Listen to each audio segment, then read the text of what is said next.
My name is David, and in 2 weeks of time I'm turning 51. 2 weeks from now when I'm publishing this video. So we can say that I'm entering Area 51 for a year, in a way, not literally, but yeah.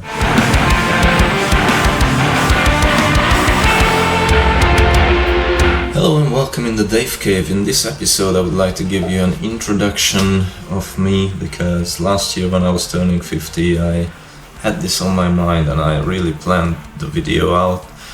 Just some of my friends posted some very similar introductory videos and I didn't want to be seen as someone who's jumping on bandwagons. So now I'm here a year later. It will be the most boring episode of Dave Cave so far. If you're here to find out more about the next Atonal Song songwriting challenge, then skip to this timestamp on screen now. Yeah, let's jump right into it.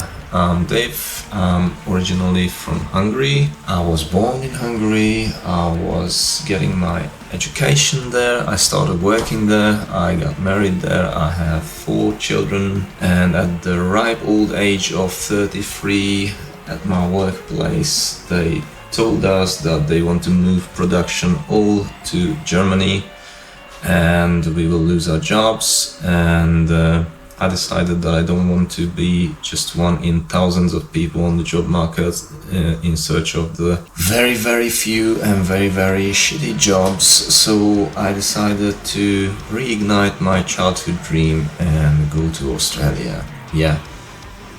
So I was 10, 11 when my mom and dad sat me and my sister down and they told us that their plan was to go to Australia.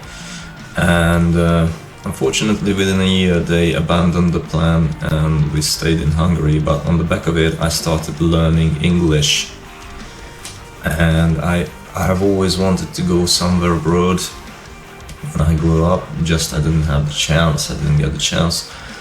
So here we were, a family of 6 at that time, and I reignited my passion for Australia. And I got in contact with an immigration agency and I started the process. You know, it's a point-based system to get into Australia. You need to tick all sorts of boxes to get in there. But with my profession, I was working at IT at that time, I had really good chances and I started the process. I paid in the fees for the agency and they started the process for me. But we figured that we have some slight problems, because with the funds that we have, we couldn't make it in one big step to Australia. So we figured that we should go to England first for a couple of years to save up some money, and then the next step will be to move to Australia. That was the plan. But we were just a couple of months living in England when I got an email from the immigration agency with the terrible news that the Australian government decided to take my profession off the list of professions that they support and accept for visa purposes. And they advised me that either we can change the route to some student visa and then switch over to some other visas, and they can be very helpful with that. Well, that's much hassle, and with the student visa you can't really work, so I decided to turn that down, and the other option was to wait it out. And a year later I got another notification from them that they reinstated my profession on the list, so we could go ahead, but at that time I just turned them down. Sorry, we are feeling fine here in the UK. So that's how I ended up here in the UK in 2009.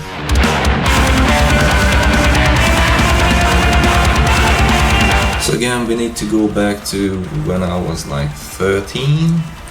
I was an avid science fiction reader, but I was listening to all sorts of pop music which I recorded from the radio. I had a very cool cassette recorder and I recorded whatever music I liked from the radio. Of course it was pop music because that was more readily available at the time. Although my dad showed me some Led Zeppelin and Deep Purple and Jimi Hendrix and that kind of stuff, but I didn't really like those. The heaviest I went for was like Queen, you know. But I always checked out the radio and TV program magazine, which arrived on Thursdays, and I was always browsing through it and looking at it, what I can watch the next week and what I can record from the radio as well. And there was one particular program which I always saw in the magazine, which I watched with a mixture of amazement and also being kind of like frightened by the mentality, why these metal bands always choose Satan and hell and all these things, and the devil. And this program was a fortnightly program, so every second week, I think, or maybe it was monthly, I can't remember, but it wasn't every week. So they introduced a band. It was titled For Heavy Metal Lovers, if I translate it to English. And they introduced the band. It was just like a short Wikipedia article reading. Back then there was no Wikipedia, you know. And they introduced the band, they spoke about their start, their lineup changes, their achievements, their discography and all sorts. And after that they played one album from front to back with no commentaries, so no DJ interrupting. On this occasion, there was a certain Canadian band showcased in that episode, and they were Voivod, and their album was Killing Technology. And that was the song titles, the track list printed in the magazine, and I saw titles like Forgotten in Space and stuff like that. And I, as an avid science fiction reader whose favorite was Isaac Asimov and Kurt Vonnegut and Stanislav Lem and all sorts of other science fiction writers, I immediately got interested, and I said to myself, you know what? It's worth preparing a cassette for this program and record this album. And I did, and for the next 2 months I didn't take that cassette out of my player. This became my favorite cassette and my favorite band. And one of my friends came over after 2 months, and I was listening to Voivod, and he was like, "Oh, you're a metalhead, you're listening to heavy metal, you know what, we can trade some cassettes and this and that." And I was like, yeah, we could, but I only have this one, so I can just give you this. But he introduced me to a lot of other bands, and he introduced me to a place in town where you could buy records. So I had soon a really nicely growing library of contemporary metal music. That's how I got into metal.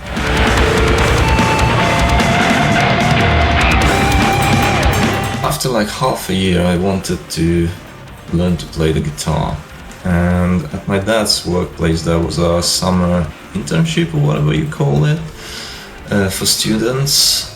So you could work there if you were a student on your summer holidays and earn money, basically. And that's what I did, and I saved up some money for my first guitar. At the ripe old age of 14 I started playing guitar, and my first guitar was, I would get a picture from somewhere, this Czechoslovakian made Jolana Vicomte, which was basically a very cheap and very shitty Fender Telecaster copy. And I started playing guitar on that. I started to learn by myself because there were 2 guitar instructors in my town, and one of them was a folk artist and folk guitar player, and the other one was very heavily into the Malmsteen type of shred guitar, and I didn't really like that. I didn't see those things as impressive even back then. So I decided to do everything on my own, and as some of my friends in school also were metalheads who were learning to play the guitar, some of them had already bands, and I went down to the garages where they practiced, and I asked them, how do you do this? Oh, this is called palm muting, this is how you do it. Oh, how do you do this? And then they showed me how to do the pinch harmonics and this and that, and this is how I learned, basically. I went home and I replicated what I heard and seen. So I wanted to join a band, and with a couple of friends we got together at a place to practice, but we were 3 guitarists and one guy who hasn't decided at that point if he wants to be a vocalist or a drummer. We needed a bass player. Someone took some matches and we had to pull. One of them was short, and whoever picked the short one would be the bass player. The other two guitarists pulled out the long matches, so I was left with the bass. So in my first band I started playing the bass, and I really liked it after a while.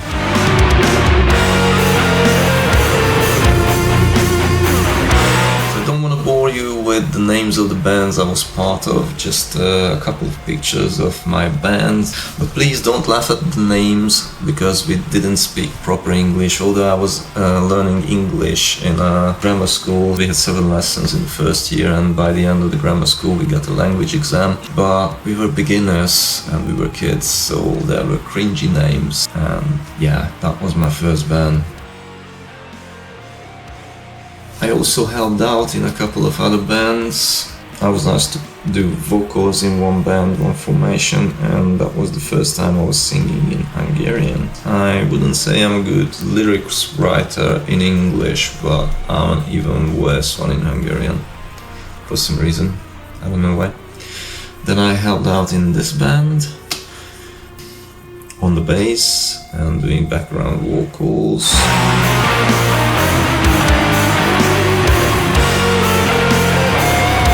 And then I had another band which was absolutely science fiction based.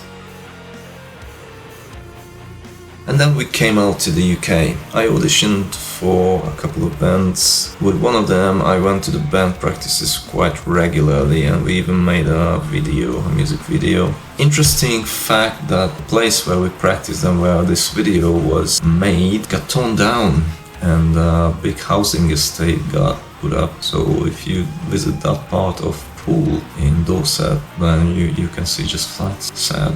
But before our first gig together, I had to leave the band. For a while I was focusing on writing songs, and I did it at home. And just like now, I absolutely didn't have any drum tracks provided to me. And after a while I reached out to the drummer of this band, second Ashborn, Grish, and I proposed that we could make a band together. That's how Terran was born. That was my UK band, and we started playing what I like, science fiction based metal music. Probably I will talk about the history of Terran in a separate video in the next Dave Cave episode, because we went through lots of things, lots of lineup changes as well. We recorded a couple of EPs and a full-length album, and we gigged. We had quite a good following on Facebook, thanks to the fact that I've put together a music video from all those gig videos we recorded ourselves when we played live, and I put a music video together and I set up an advertisement on Facebook, and we got like 48,000 page likes at one point. That's been shrinking because the band's been inactive since 2019.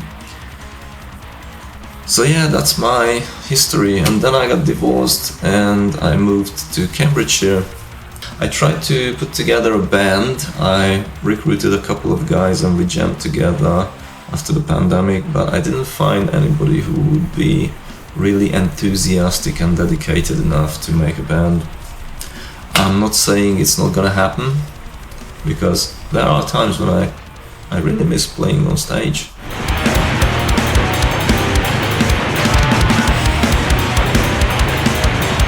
The Atonal Song 17 songwriting challenge is on now. You can download the drums from under this video, from the description box under this video.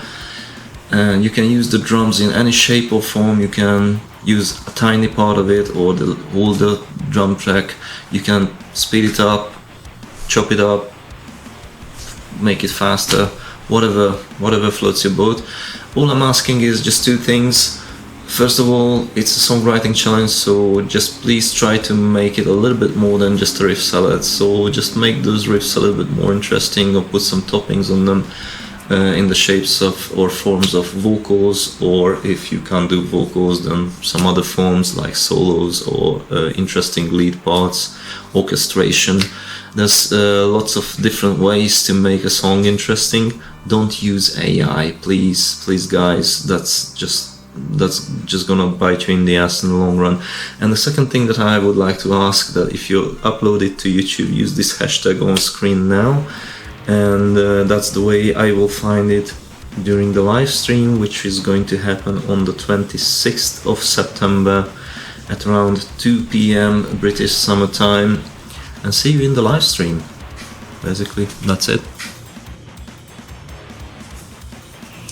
Did I leave out something? Well, I'm not fucking stupid. I mean, I used to, but we broke up. Thanks for joining me on this episode of Dave Cave, and see you on the live stream on the 26th for the Atonal Song songwriting challenge. And I might do something on the 8th of September, which is my birthday. I might have a live stream, or I might just make music while doing a live stream, or just check out some random stuff. I might check out memes, because memes are life.